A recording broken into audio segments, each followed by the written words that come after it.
Well, guys, I told you I was going to be cooking tonight, and there's the barbecue just warming her up. Just about at the right temperature now, and that's what I'm starting with. Yeah, empty cast iron frying pan on a grill. Interesting, you say. Well, let's just go over to what Cooking with Drew is doing tonight. Hang on. Anyways, tonight's specialty is an experiment, and it hopefully turns out good. Cast iron frying pan for the hamburger.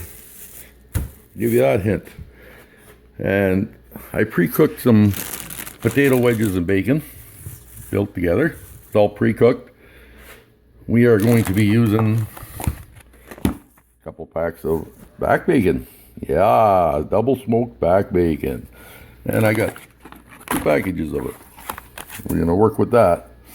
I also have a pack of smokehouse bacon. That's the other pack that I bought. I already pre-cooked one, like I say, with the potatoes mixed up in there. That's been pre-done.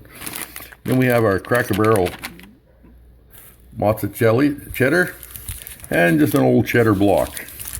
So basically this is what we're starting with. And as we go along, I'll show you guys what we're going to do with it. But right now I'm going to start pre-cooking the hamburger because I need that done yet. And then we'll continue from there. Okay, so now the hamburger is pre-cooked and I got the grill going nicely here. We turned it down to a medium heat and brings it about 250 degrees. Okay, so basically there's my pre-cooked hamburger and basically pre-cooked rosemary spiced potatoes. This is all pre-cooked already now because I just finished. You can still see this one's still steaming, I believe. Yeah, it's still nice and hot. Oh yeah, that just came out of the cast iron grill, and so good. Anyways, we're about to start the project, and what this project is just going to be a homemade recipe for me. So basically, what you need is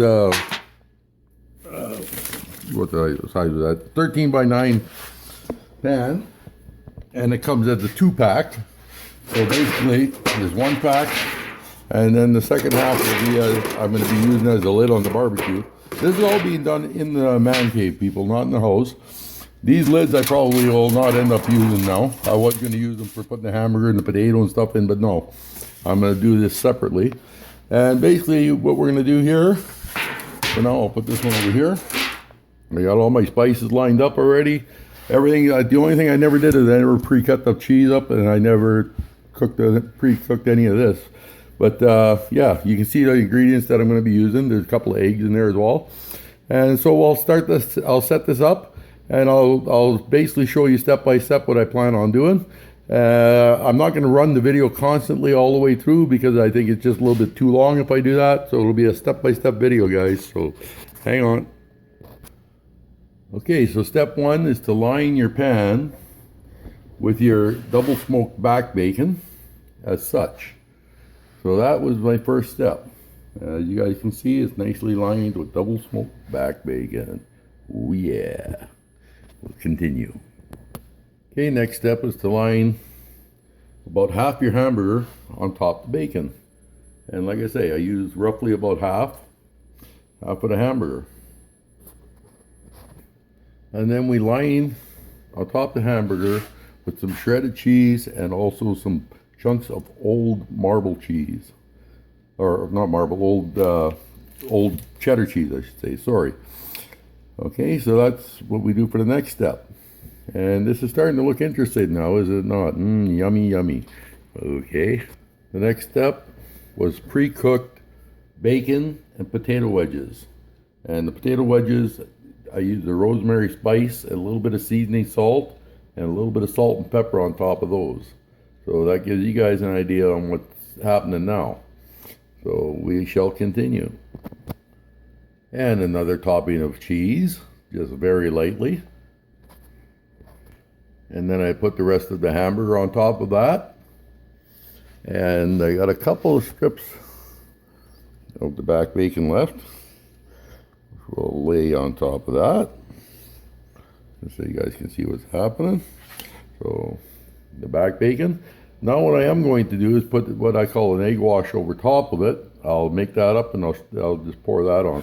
So basically what I'm going to be doing for that is just 5 eggs, and I'm just going to put it into a measuring cup and put a little bit of milk and a little bit of cream and a little bit of seasoning into it, and I'm just going to pour it all on top now. So that'll be next.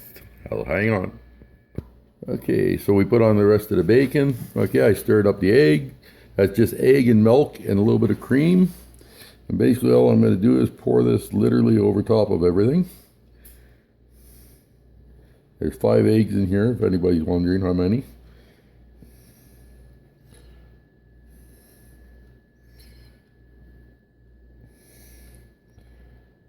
And we'll just empty that out nicely.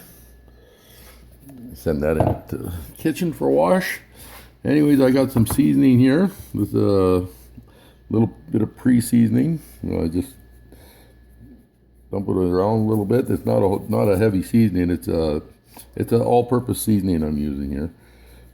Name-wise, I can't really tell you. Whatever it says on the can. It is all-purpose seasoning, assortments, and that's all it says. Mom's Pantry. But other than that, I really don't know what's in it, so I can't really tell you. But it smells good. So a little bit of seasoning, a little bit of black pepper, just to give a little bit of a bite, not a lot. Because hamburger was pre-seasoned, and so was the potato. So this is just a little bit of black pepper on top to give it a little bit of bite, and a little bit of my Lowry seasoning salt will be the last ingredient here on top. Okay, a little bit of seasoning salt on top there, just give it a little bit of flavor. Okay, and then the next step again now is I'm going to empty out the rest of this bag of cheese on it. So just literally sprinkle the cheese everywhere on top of this. And then I'll be back to you guys in a half a second here. I'll just spread this out properly. I'll be back to you guys in a half a second. Okay, so we spread out the cheese on there. And lastly now, what you want is a double smoked, preferably, strip bacon that we're going to put on top. And as soon as that's done, I'll get back to you guys. Alrighty, so we align the top of it with the nice strip bacon now. And basically all we got left to do is take this lid and put the lid on top. And then we're going to throw it on the barbecue for about an hour and a half. And from that point on, we'll see what happens. I got a couple of little rock clips that I use to hold this lid on top with. So, okay, guys, we'll talk to you in a bit. Okay, well, here's the finished product, guys. All cooked up. Just brought it into the house here. The only thing I think I did wrong is instead of putting the bacon on top the way I did, I should have layered the bacon and let it hang over the pan and then flipped it over top. That way when it shrunk, it wouldn't have all shrank into the center like this. But other than that, looks good to me, man. Nice and cheesy and a lot of bacon. So I'm sure it's going to be good.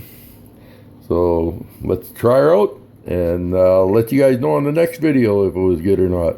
Or actually, you know what? I don't have to let you know. I know it's good.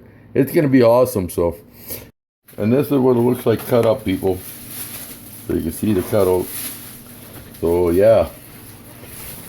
Edible. Oh yeah. Well, guys, I will say that was super, super awesome.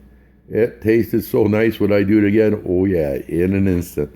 Now, here's the thing. I would have put red pepper, green pepper, and onion in it. But my youngest one doesn't like red pepper, green pepper, and onion. So I never put none of that in there to keep him happy. And my wife says she would have put mushrooms in it. But again, I don't like mushrooms, so we didn't put mushrooms in it. So just to say it, you guys can add whatever you want when you make yours. I mean, personally, if I make it again, I'm making it with red pepper, green pepper, and onion, and that would be like a super meal for anybody. I'll tell you honestly though, but boy, was that good. Oh, unreal. I can't believe how good it turned out. Anyways, guys, that's the end of this one. Talk to you later. And yes, I know I'm bragging, but man, it was good. Later. Bye.